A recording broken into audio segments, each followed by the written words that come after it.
Hello, everyone. For the past couple of days, our discussion has largely revolved around what a hero is. And some of the qualities that we have determined to be a hero are someone who shows integrity and courage, gets through difficult times, who perseveres through adversity with courage. And sometimes, especially when we look at film or we look at literature, we see different types of heroes or people who are aspiring to be heroes. And in the film Black Panther, we see two characters who aspire to be a leader. And one is T'Challa, who is played by Chadwick Boseman. And he is the leader of his people in what is called Wakanda. And we see another opposing character, Eric Killmonger, and he is aspiring to take over the kingdom of Wakanda to what he sees to be rightfully his. And I want you to take a look at this scene from the film, and I want you to determine the differences in leadership or what they determine to be effective leadership in this scene. So we're going to go take a look at the film right now.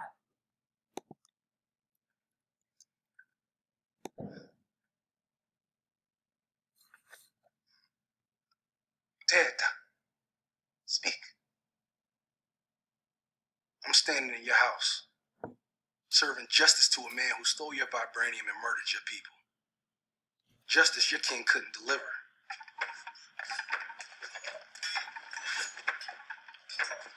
I don't care that you brought Claw. Only reason I don't kill you where you stand is because I know who you are. Now, what do you want? I want the throne. Hey, you, the tuna.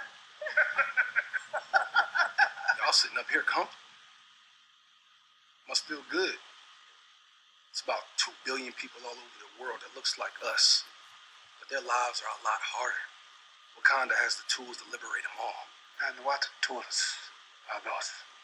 Vibranium. Your weapons. Our weapons will not be used to wage war on the world. It is not our way to be judge, jury, and executioner for people who are not our own. Not your own. But didn't life start right here on this continent?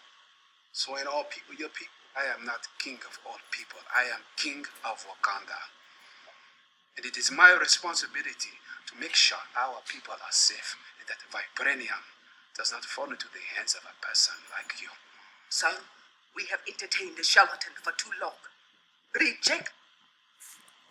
So if you take a look at that scene right there, we see some differences between the characters and what they determine to be the rightful thing to do. We see T'Challa, who wants to use pacifism,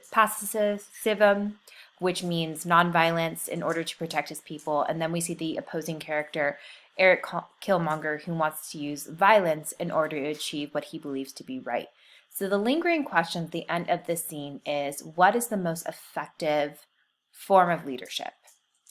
Is it the leadership we see within King T'Challa, where he wants to use peace in order to preserve his people, or is sometimes a cost of peace violence?